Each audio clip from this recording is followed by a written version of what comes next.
Untuk teman-teman yang menonton kajian ini, jangan lupa bersalawat kepada Nabi kita Rasulullah Muhammad sallallahu alaihi wasallam. Allahumma salli ala Muhammad wa ala ali Muhammad. Sallallahu ala Muhammad Sallallahu alaihi wasallam. Jadi seorang nabi itu sudah dikasih tahu kejadian masa depan, tapi mereka tidak boleh bergerak sebelum diizinkan. Gak boleh bergerak dengan nafsu. Oleh ulama-ulama tua kita disebut ini ilmu gerak hati. Silakan Pak Bupati, Pak Ketua ya, dipelajari ilmu ini. Pak Dandi, ini penting sekali ini. Ilmu gerak hati. Kalau nggak tahu rumusnya, cukup sholat 2 rakaat. Gampang toh syariat Islam. Jadi semua ma'rifat ilmu hakikat ada di dalam sholat. Maka orang ahli ma'rifat pasti sholat. Karena semua kunci ada di situ. Selesai sholat, lanjut perjalanan. Dalam perjalanan ini sering saya kisahkan, Sayyidina Musa terlihat di kuburnya. Nabi Musa sudah meninggal ya, sudah wafat. Terus yang dilihat Nabi Muhammad SAW apa? Nabi Musa sholat di dalam kubur. Itu sholat apa? Yang sholat siapa? Kan Nabi Musa sudah meninggal 2000 tahun yang lalu. Sholat apa itu Pak? Ada syariat setelah mati. Orang kalau udah mati wajib sholat gak? Kata wajib itu bagi yang punya badan. Kalau badan sudah pisah dengan nyawa, sholat itu bukan lagi wajib, tapi kebutuhan. Maka orang yang sudah butuh sholat, dia sudah mati sebelum mati. Ini sholatnya masih terpaksa nggak nih? Nggak enakan gitu? Atau masih harap pahala? Masih ya? Maka sholat itu kalau ahli fikih ngasih usolli fardhu subhi rakaataini lillahi ta'ala. Itu ahli fikih. Karena Allah, karena berharap pahala dari Allah. Itu ahli fikih. Itu level awam boleh. Mau selama-lamanya jadi orang awam? Mau selama-lamanya jadi orang awam? Mau selama-lamanya kelas 1 SD? Mau naik kelas nggak? Mau naik kelas? Tapi kata kiai nanti bid'ah ini. Kita buka atu aja ya. Ada lillah, ada billah. Ada lillah, ada bil. Jadi kalau baca usolli fardal maghribi salasa raka'atin billahi ta'ala. Baca dulu lillahi. Kalau saya baca 3. Lillahi wa billahi. Ada lagi lanjutannya. Ada lagi lanjutan 3 tuh, ada lagi 3 kali 3 kalau dibaca panjang. Baru kita takbir. Tapi itu mainan kolbu. Bisa dilafazkan, boleh juga tidak dilafazkan.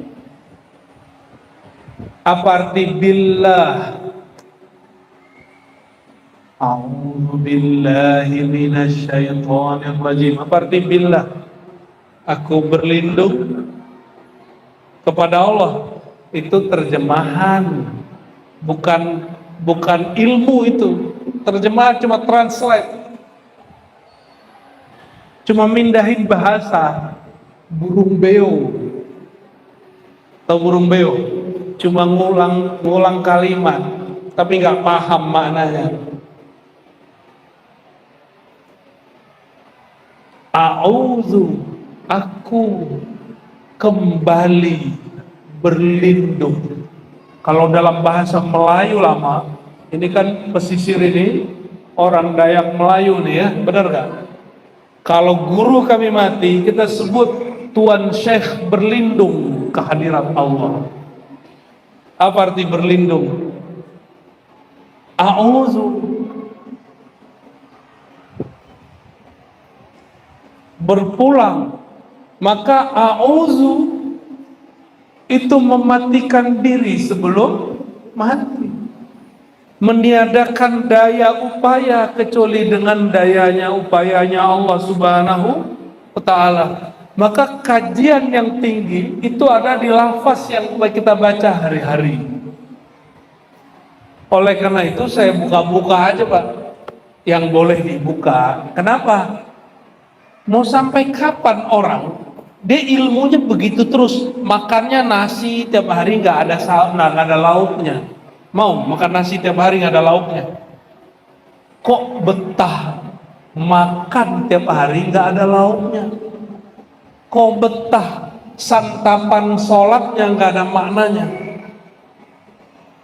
Sholat itu qutul qulub, qutul ruh.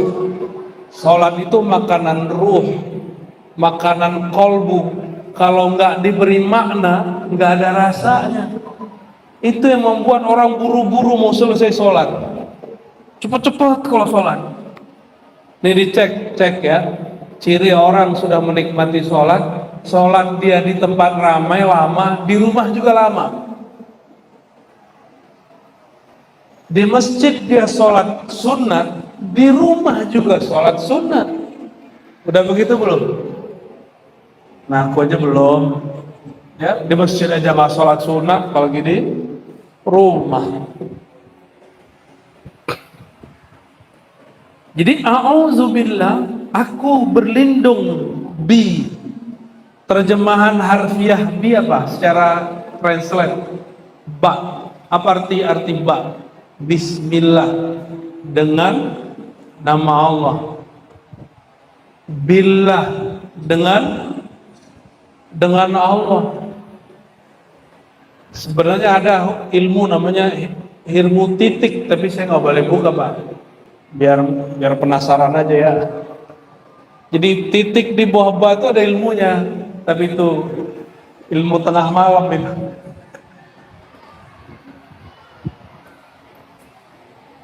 Maka a'udzubillah, aku berlindung menghabiskan semua sifat-sifatku yang nyata hanya sifat Allah, menghabiskan semua fiil perbuatanku yang nyata hanya perbuatan Allah. Jadi kalau takbir yang bikin kita bisa angkat tangan siapa? Allah, betul. Yang bikin kita bisa ruku siapa? Allah, benar. Yang bikin kita bisa sujud ya Allah. Kalau begitu, pantas nggak gerak-gerak Allah, tubuh milik Allah, nyawa milik Allah, ruh hembusan Allah, lalu minta upah pahala dari Allah? Pantas nggak? Saya minjam mobil bagusnya Pak Bupati, dipakai 5 hari, keliling-keliling lah ini Kalimantan. Habis pulang saya bilang, Pak Bupati, saya sudah pakai mobil Pak Bupati 5 hari, mana hadiahnya? Itu waras nggak? Maka ketidakwarasan itu diajarkan hari ini. Mau diajarkan yang nggak waras-waras begini? Mau jadi nggak waras, kok jadi waras? Maka orang waras itu disebut arif, bahasa Arabnya. Orang yang arif, udah jadi bahasa Melayu. Orang yang bijak, orang yang mengerti. Yang mengerti bahwa gerak dia dalam menyembah Allah adalah gerak Allah sendiri. Itulah makna a'udzu billah. Itu makna la haula wala quwata illa billah. Ilmunya nggak tinggi-tinggi kok. Bacaan sebelum baca Quran sama bacaan dengar azan. Jadi kalau orang nanya, kenapa nih Ar-Razi ini buka ilmu tinggi? Gak ada yang tinggi. ente aja jarang dengar. Ya, yang dibuka cuma la haula wala, auzubillah, bismillah, apa yang tinggi? Kajian puncak saya nggak jauh-jauh, cuma syahadat, nggak jauh-jauh. Jadi kajian puncak itu syahadat, nggak ada tinggi-tinggi. Syahadat rukun Islam bukan? Rukun Islam. Nggak ada kajian lebih tinggi dari kajian syahadat.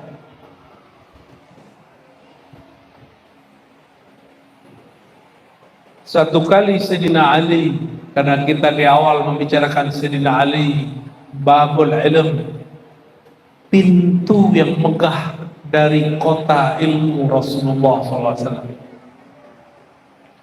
Beliau masih muda, tapi pertanyaannya seger. Anak muda itu kan senangnya yang duduknya nggak lama-lama, wiridnya cepat, gitu nggak? Sholawatannya dipendek-pendek, gitu nggak? Ya, yang muda-muda ayo ngaku. Senangnya kalau imam baca Quran yang pendek-pendek, bacanya agak cepetan dikit, gitu. Sama Sayyidina Ali masih muda, pertanyaannya sama. Wahai baginda, dullani aqrabat turuqi ilallah. Hadis Tirmizi, hadis sahih. Wahai baginda Rasulullah, tolong tunjukkan aku jalan terdekat kepada Allah. Wa azkaha wa ashalaha wa aqrabaha. Pertanyaannya paling cepat, paling mudah, paling ringan. Kalau orang tua-tua kan nggak mau, mohon maaf. Saya pernah mimpin sholat, kita suka murattal, Bismillahirrahmanirrahim, Alhamdulillahirabbil alamin. Habis assalamualaikum, kita langsung dicolek sama aki-aki. Kamu lagi buru-buru ya? Loh bukan, style saya baca Quran memang begitu. Bagi dia dianggap buru-buru, makanya kalau sekarang pergi ke masjid jarang mau jadi imam. Khawatir nanti yang aki-aki terganggu. Ya, padahal kalau yang muda-muda senang, wah alhamdulillah harus jadi imam. Sayyidina Ali dijawab oleh baginda Rasulullah SAW, kamu mau jalan tercepat kepada Allah? Nggak susah, zikrullah. Zikrullah, apa arti zikrullah? Apa arti zikrullah? Sembari ngopi ya. Bismillah.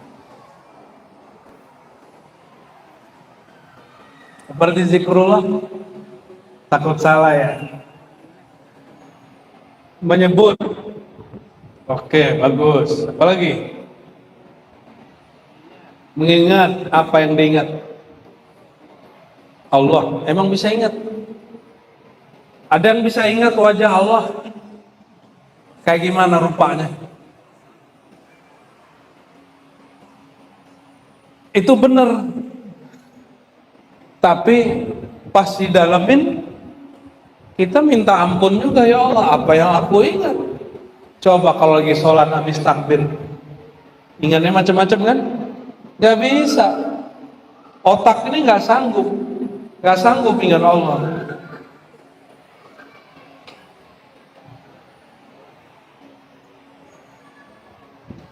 Maka zikir itu mengingat, mesti tahu pakai apa ngingatnya.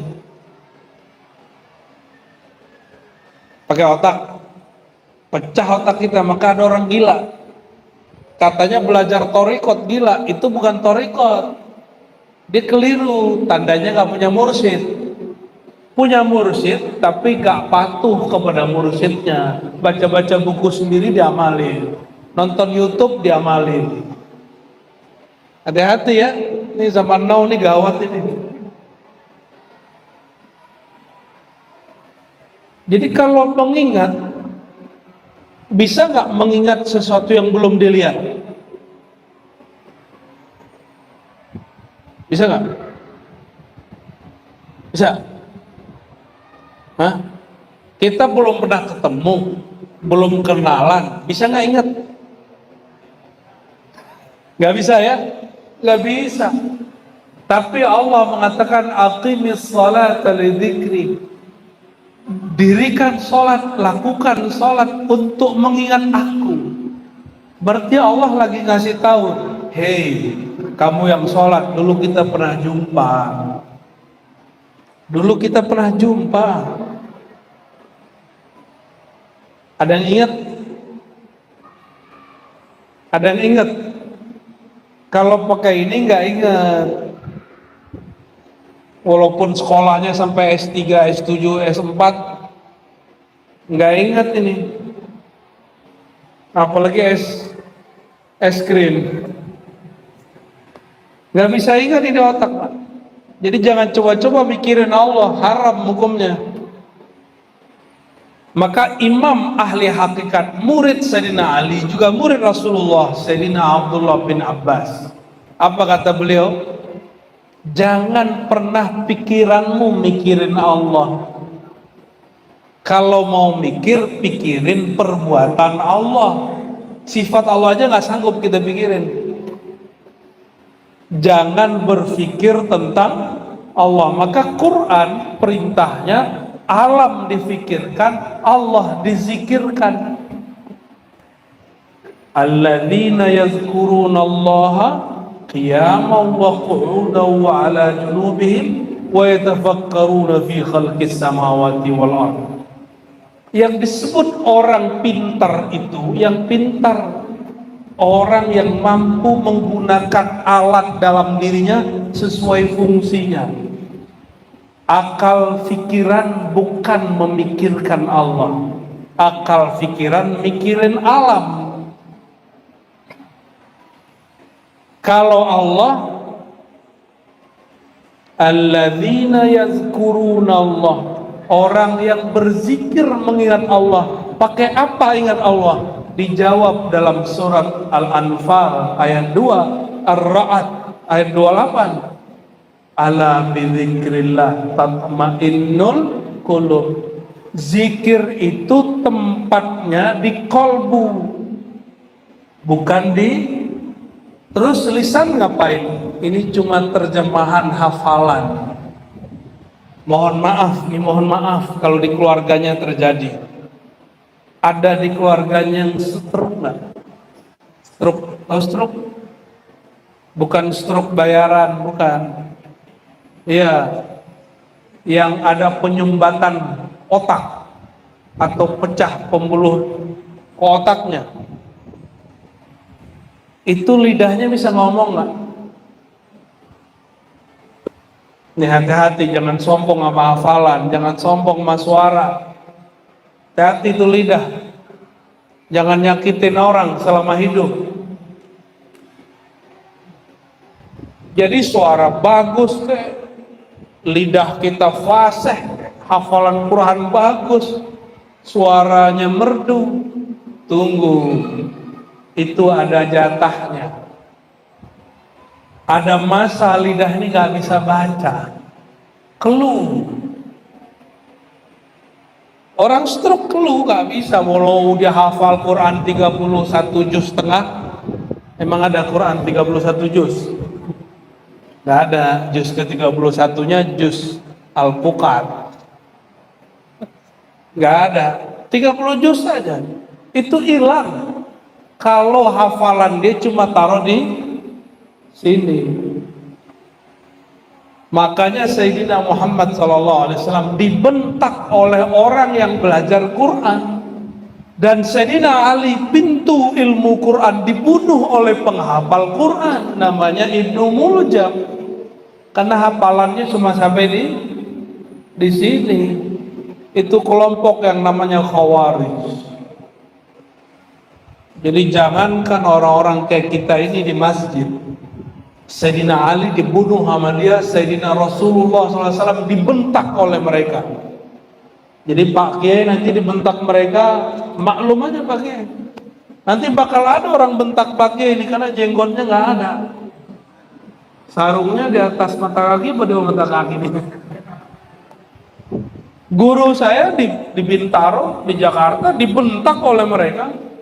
Padahal S1, S2, S3-nya di Timur Tengah. Nggak pernah kabarnya guru kita ini marah. Baru kali itu marah sama orang ini.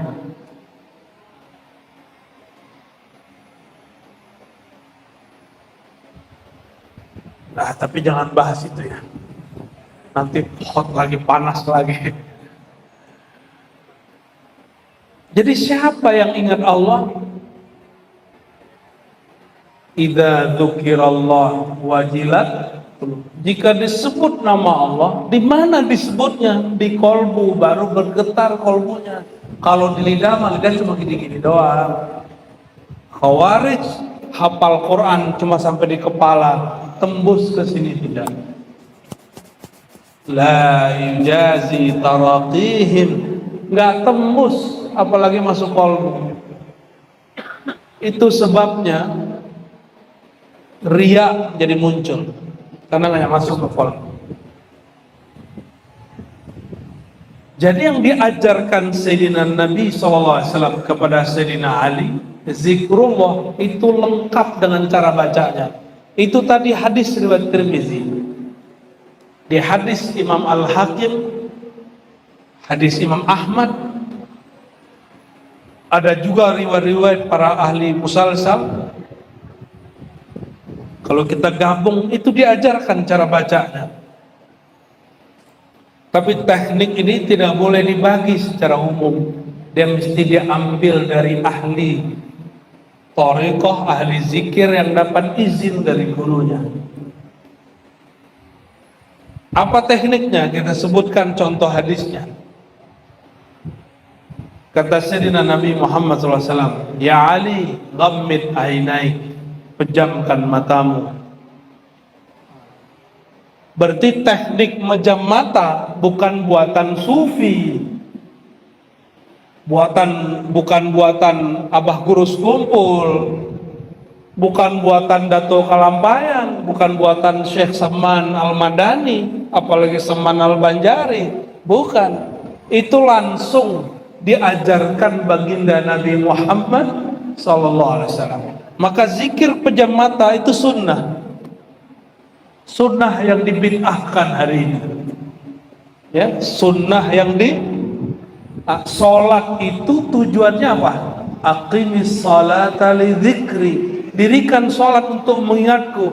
Berdasarkan itu ulama-ulama ahli zikir tidak mempermasalahkan mejam mata dalam sholat, walaupun dibid'ahkan oleh sebagian ulama Syafi'iyah, Hanafiyah, Malikiyah, Hanabilah. Nggak ada urusan, mereka punya mazhab sendiri. Ahli zikir itu punya teknik sendiri. Lebih bahaya mejam mata atau pikiran macam-macam lagi sholat? Lebih bahaya mana? Pikiran yang macam-macam.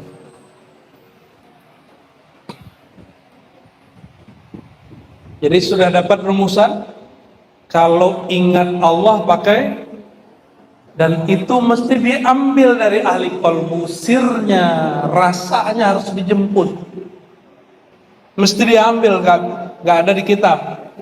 Kitab tuh gak ada nyawanya. Mau kita nyantri 1000 tahun gak ketemu di kitab. Di kitab cuma tata cara yang zahir, mesti diambil dari ahlinya, dari orang yang nyambut ilmu itu dari ahli qalbu sebelumnya. Orang ini nyambung kepada orang sebelumnya, bersambung kepada ruhaniyah baginda Nabi Muhammad sallallahu alaihi wasallam.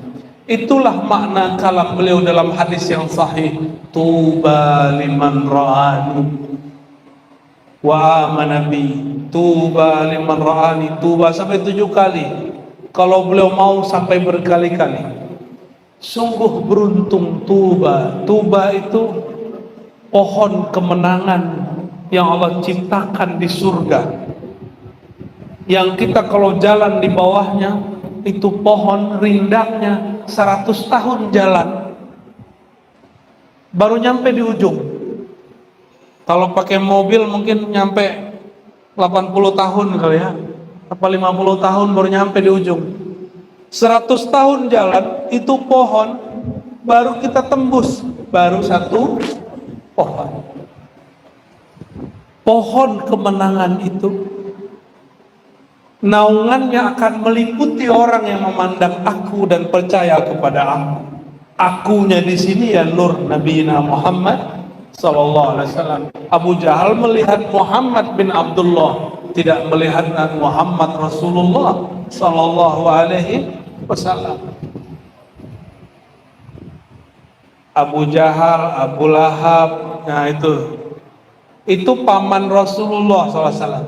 Mandang Nabi Muhammad hanya ponaan. Ponaan gua tuh. Ya. Sinting. Masa dulu orangnya lurus, sekarang saking lurusnya sekarang gila. Gitu ngomongnya mereka. Maka di Quran Nabi Muhammad SAW pertama kali dituduh tersihir, mashur. Kedua dituduh penyihir. Yang ketiga dituduh kahin, dukun. Yang keempat dituduh majnun, gila. Itu tahapannya beliau. Kalau digabung di semua, dolalim mubin, dituduh sesat. Intinya difatwain sesat sama orang semasanya. Ini kabar buruk nih ya. Semoga negeri kita aman dari begitu, Pak Ketua MUI ya, pengurus MUI. Jangan suka-suka memfatwakan orang sesat. MUI diciptakan bukan untuk memfatwakan orang sesat, tapi untuk membina umat. Sepakat? Maka kita sangat menentang kalau MUI suka fatwa-fatwain orang. Itu sama kayak negeri jiran itu sebelah. Beda paham dikit fatwa. Beda fatwa cabut tauliah. Tahu tauliah? Izin mengajar. Alhamdulillah negeri kita nggak begitu ya. Alhamdulillah. Ya kalau di negeri kita ini kalau ada di jiran nih, kayak Guru Abbas tuh langsung dilarang ngajar itu. Serius. Karena buka kajian Ma'rifatullah, Ma'rifatul Rasul. Kayak Abah Gurus kumpul dilarang itu.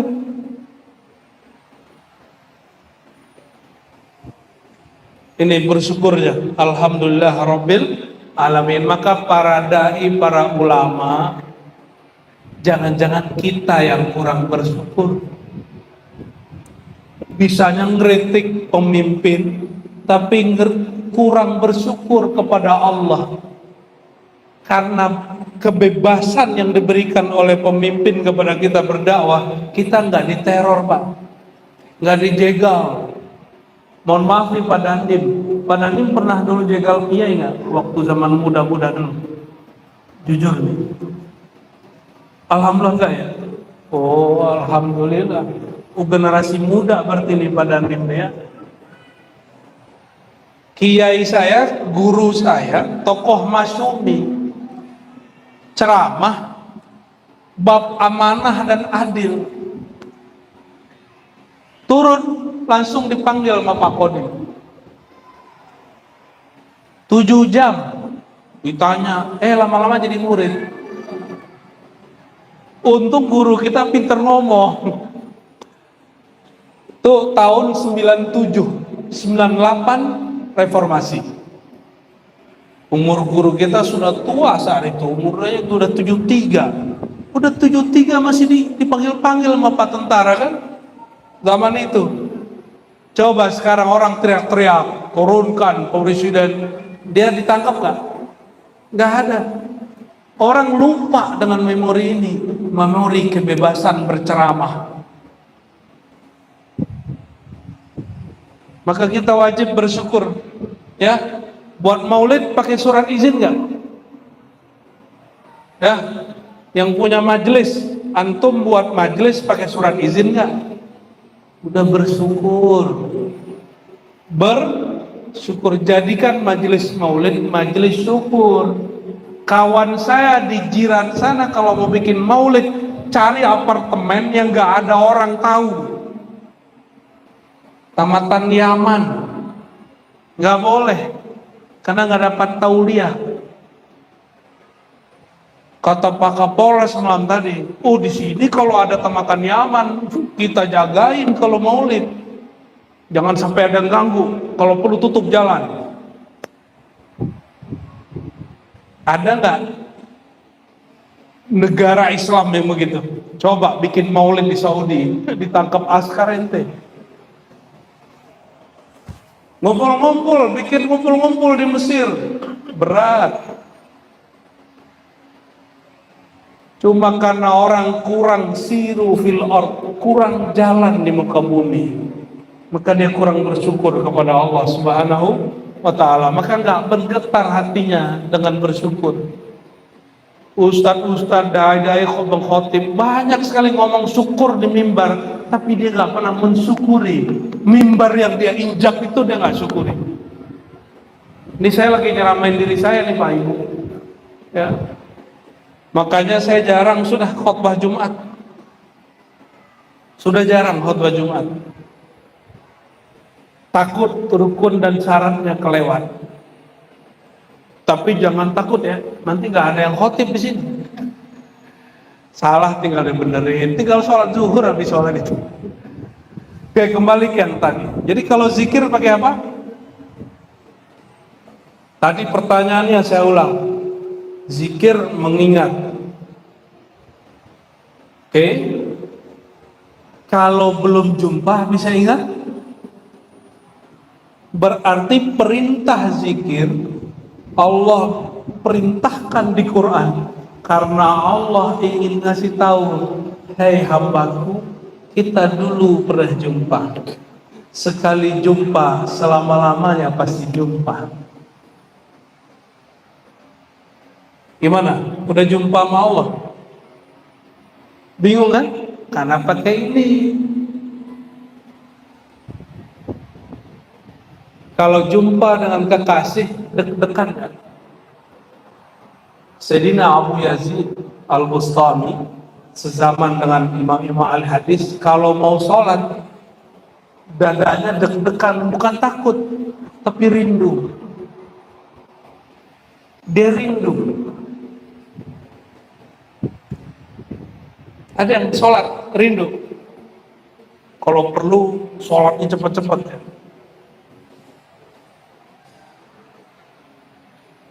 Nggak kebayang kan? Oke, saya kasih contoh. Jika Bapak Ibu Saudaraku pernah jatuh cinta, mau jumpa sama orang yang dicinta, deg-degan nggak? Deg-degan nggak? Ibu Bupati gimana? Deg-degan mau ketemu Pak Ibrahim? Ya, benar ya? Halo? Bang, dulu deg-degan sama ketemu doi. Ya, benar. Dulu mau jumpa, mau janjian, mau ngedate. Deg-degan nggak? Betul nggak?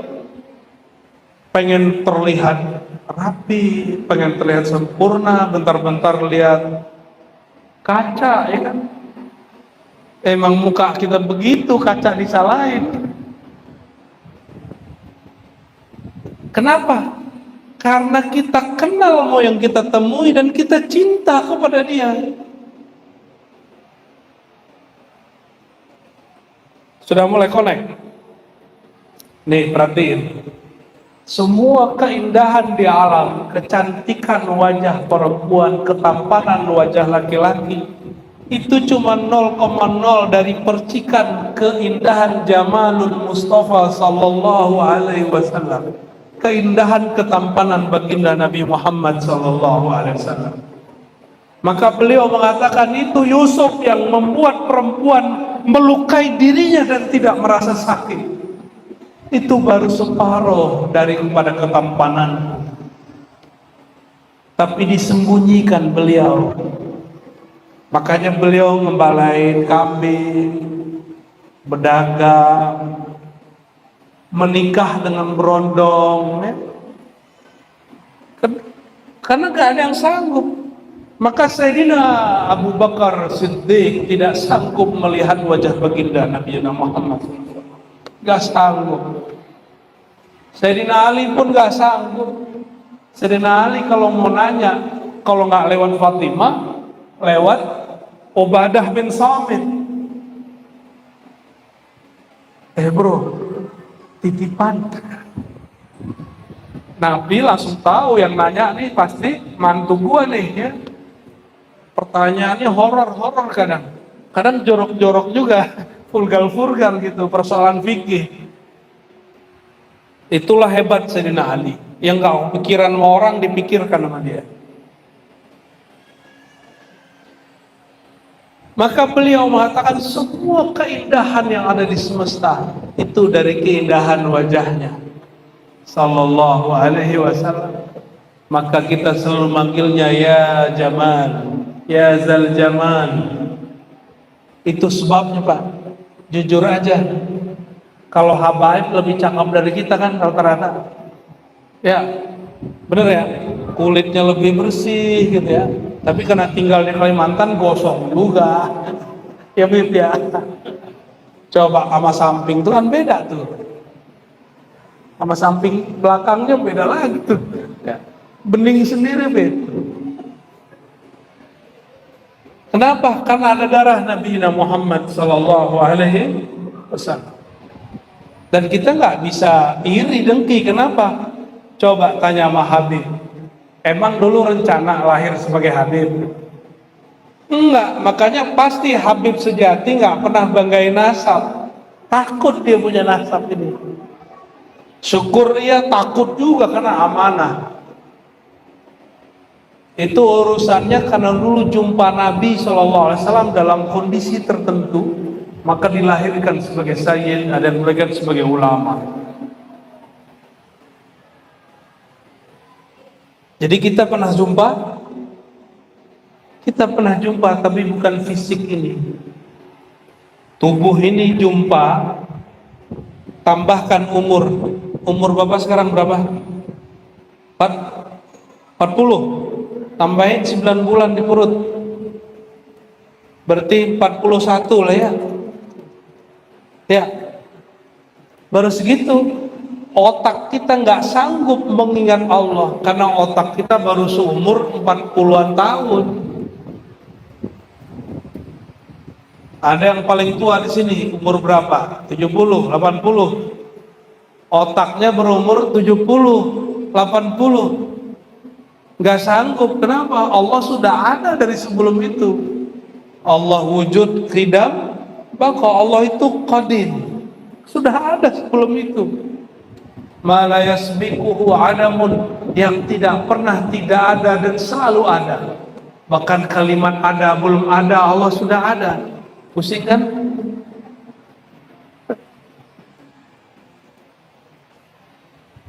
Kalau pusing pulang aja ya.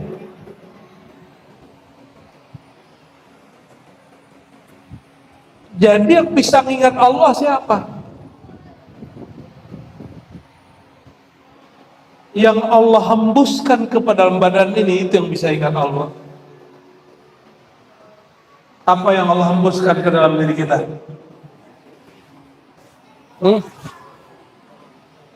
Ruh penyawa. Ruh apa nyawa? Ruh. Nafakhtu fihi min ruh. Aku hembuskan kepadanya sebagian dari rohku. Rohku bukan zatku. Jadi jangan salah paham. Allah tidak pernah membagi zatnya ke kita, nggak pernah. Yang dibagiin ke kita hembusannya. Ruh itu menjadi akar kata dari semua kalimat kasih sayang. Rahman, Rahman, Rahim, Rahmatan lil alamin. Maka orang kalau punya rohani pasti ada kasih sayang di kolbunya. Ada seorang sahabat datang kepada baginda SAW. Ya Rasulullah, hatiku keras, gak bisa zikir. Apa kata Nabi SAW? Kamu cari orang yang hidupnya paling susah, bapaknya gak ada, emaknya gak ada. Santuni dia, peluk dia, usap kepalanya. Dia datangin itu anak yatim piatu, dia usap, dia santuni, dia peluk, baru dia ingat, oh ini Rahman Rahimnya Allah Subhanahu wa Ta'ala. Jadi zikir itu nggak hanya di atas sajadah, ada zikir, zikir amali, zikir beraktivitas. Nih yang susah-susah nih kolbunya nggak bisa zikir, cari orang hidupnya paling susah, bantu dia. Nanti minta doa sama orang itu, coba rasakan getaran doanya, nanti berasa.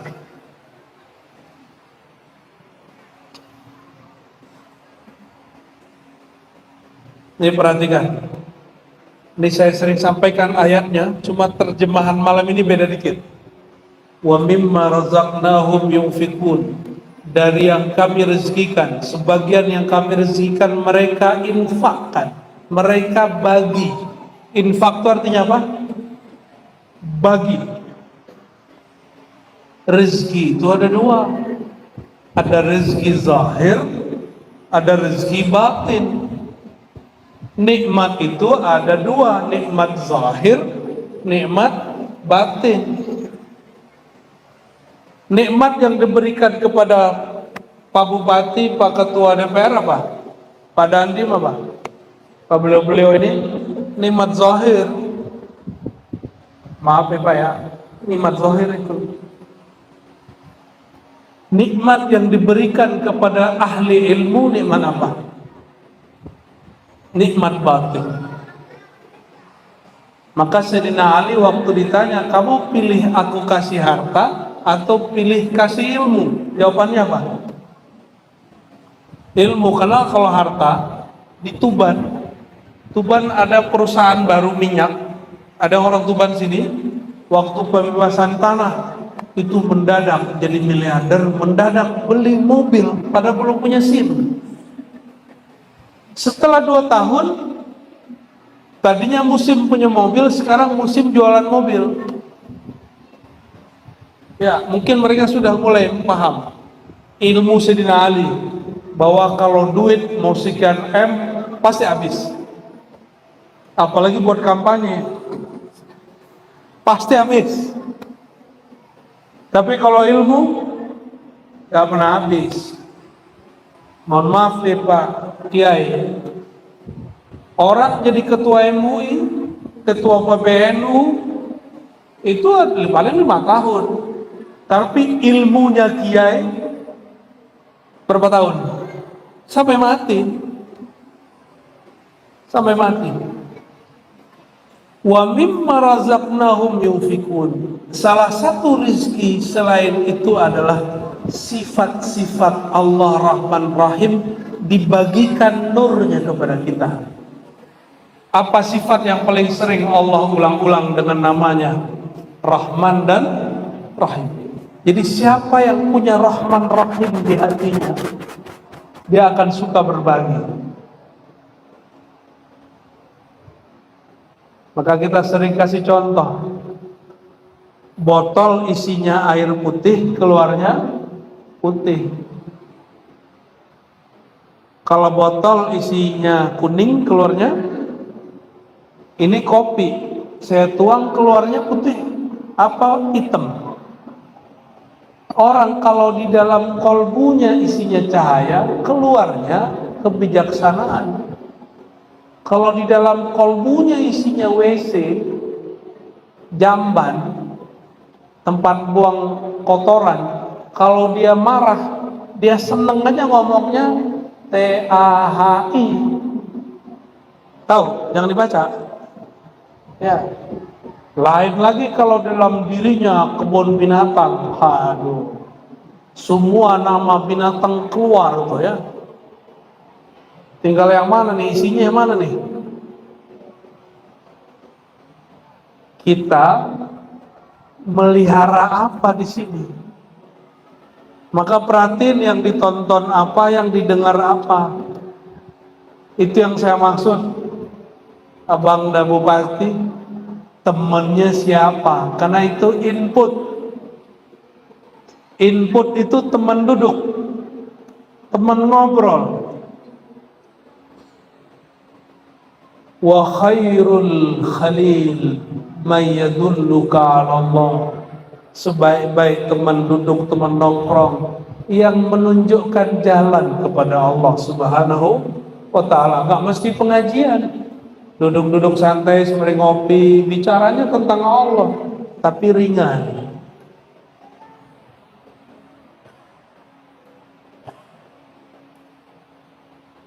Satu kali Nabi Muhammad SAW, hadis Sahih Bukhari, dikabarkan bahwa anak cucunya nazar, sakarat. Maka beliau datang dan beliau melihat cucunya sakarat, beliau menangis.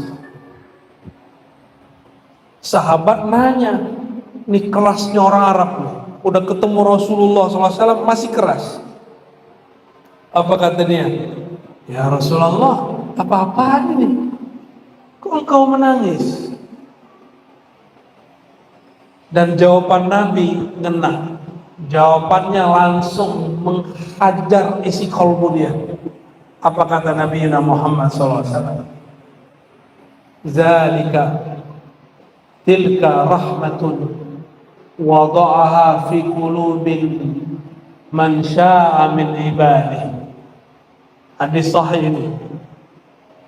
Itulah kasih sayang Rahman Rahimnya Allah, yang Allah titipkan nurnya di dalam dada hamba yang dia kehendaki, yang dia pilih. Maka saya yakin yang hadir malam ini itu orang yang dikehendaki dapat nur Rahman Rahim Allah. Amin ya Rabbal Alamin. Maka nanti kalau ada kucing jangan ditendang Pak ya, apalagi kalau anak berisik di masjid, jangan ditendang, dididik ya. Rasulullah SAW lagi khutbah, tiba-tiba Sayyidina Al-Hasan Husain lagi main, dipeluk, beliau turun, dipeluk, bahkan dibawa ke atas mimbar. Apa kata beliau?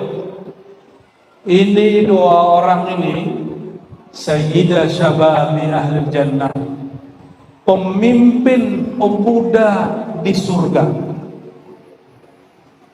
Ada orang tua nggak di surga? Nggak ada kan? Berarti semuanya pemuda. Nah, maka Abah tenang Mbak ya, tenang Pak ya. Yang sudah berumur di atas 40 tenang. Nanti kita seumuran semua. Cuma kalau di sini kita beda umur, beda jatah, beda nasib. Di sana kita seumuran semua. Seumur dengan Nabiullah Isa diangkat.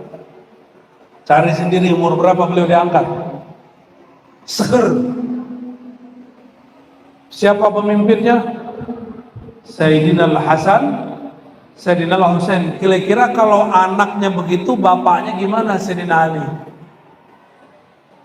Bapaknya pemimpin sallallahu alaihi wasallam.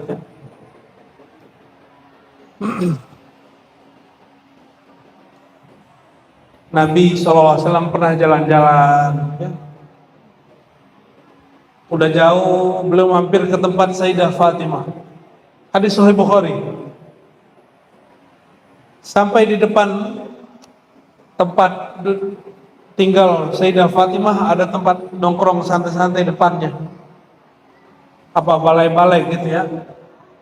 Duduk-duduk situ, apa kata Nabi? Aina luka, aina luka. Hadis Sahih Bukhari ini bukan hadis Syiah ini. Aina luka, ternyata Sayyidina Al-Hasan, abangnya Sayyidina Al-Husain, punya panggilan luka. Luka itu kalau bahasa orang Jakarta bocil, bocah. Kalau orang Tanah Tidung nyebut bocah apa? Bocil itu apa? Bocil juga? Nggak ada? Wah, kurang kosakata ini. Ada? Anak kecil gitu. Apa sebutannya? Ya. Anak lemot. Anak lemot. Lucu juga ya. Jadi Nabi SAW duduk-duduk, sekedarnya apa? Cucunya. Aina luka. Mana si bocah kecil? Mana si emot gitu ya.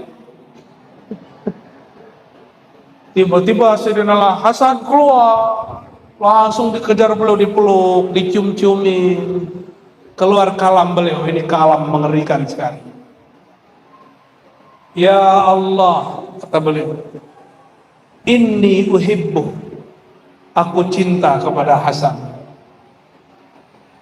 Fa ahibba man yuhibbu, maka cintai siapa yang mencintai Al Hasan. Maka qulu, katakan, ya Rabb, inni uhibbu Sayyidina Al Hasan. Coba baca, ya Rabb, inni uhibbu Sayyidina Al Hasan. Ya Allah, aku cinta Sayyidina Hasan. Itu bukan Syiah, itu ajaran Ahlussunnah yang sekarang disembunyiin orang. Itu mencintai Ahlul Baitin Nabi SAW, Hasan dan Husain Fatimah. Orang takut dituduh Syiah, takut dituduh sesat, tapi dia tidak takut di hadapan Nabi Muhammad SAW. Malu dituduh Rafidhi, Syi'i, tapi dia tidak takut, tidak dipandang oleh Sayyidina Muhammad SAW. Akhirnya Imam Nasai nulis kitab sendiri, Fadail Ali, keutamaan Sayyidina Ali. Habis itu disiksa, masuk penjara. Bayangin, Imam Ahlus Sunnah di zaman Salafus Soleh yang disebut zaman kejayaan, itu nulis Fadilah Ali, masuk penjara. Imam Ahlus Sunnah itu. Di Indonesia alhamdulillah kita bebas, kita buat maulid. Bahkan yang nulis maulid dituduh Syiah. Ternyata bukan Syiah, orang salah paham. Ya. Penulis Barzanji dituduh Syiah, bukan, dia bukan Syiah, dia Ahlus Sunnah wal Jamaah. Bagian terakhir yang mau saya sampaikan.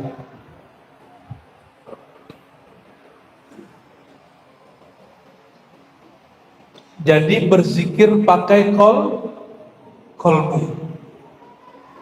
Karena berzikir pakai kolbu itu ada pada orang yang hidup atau mati, atau ada di dua-duanya.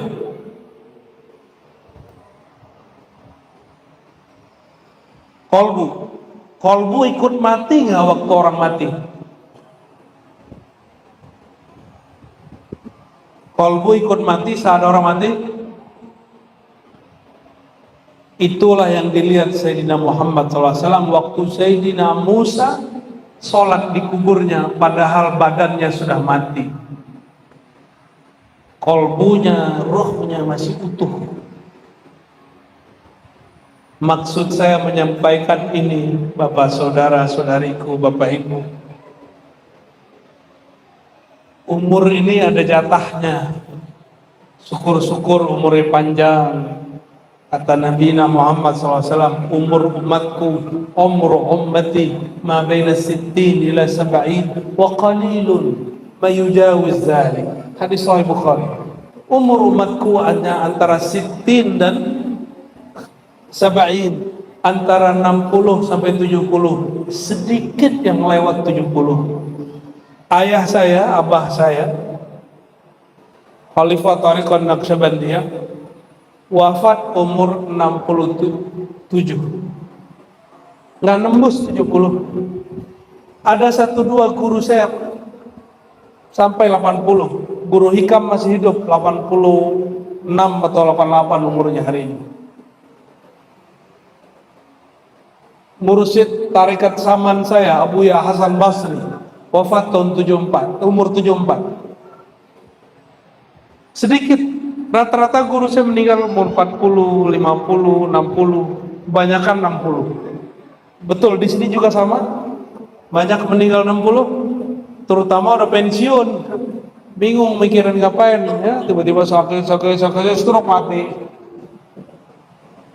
Maka yang pensiun gak boleh berhenti beraktivitas. Jabatan boleh berhenti, nur dalam diri harus tetap terbit, gak boleh berhenti. Maksud saya sederhana, yang umurnya panjang abadi itu kolbu, Allah yang abadikan, ruh Allah yang abadikan. Maka kalau kita nabung beli rumah, bangun rumah untuk hari tua, sudahkah nabung untuk hari kolbu-kolbu setelah masa tua? Oleh karena itu, jika kita lihat ada orang nggak nabung-nabung, kita sebut itu orang bodoh. Itu orang kerja boros, dan seboros-boros sebodoh-bodohnya orang, dia membangun rumah yang dia mau tinggalkan.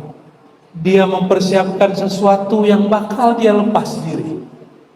Dan sepintar-pintar orang ulul albab yang dia menabung untuk kolbunya. Tabungan kolbu, tabungan zikrullah. Dan zikrullah mustahil tanpa ma'rifatullah. Maka wajib belajar ma'rifatullah, wajib mengenal Allah. Semoga semua yang hadir, termasuk kami, Allah selalu bimbing untuk jalan mengenal Allah, menyembah yang dikenal, menyembah yang dicinta. Alangkah mulia, alangkah senangnya menyembah yang dicinta, betul-betul menambah rindu. Menyembah yang dicinta membuat kita tidak sabar untuk ketemu dia. Menyembah yang dicinta berlama-lama pun rasanya sebentar saja. Semoga Allah berkahi malam ini. Ila ruhin Nabi sallallahu alaihi wasallam. Al-Fatihah.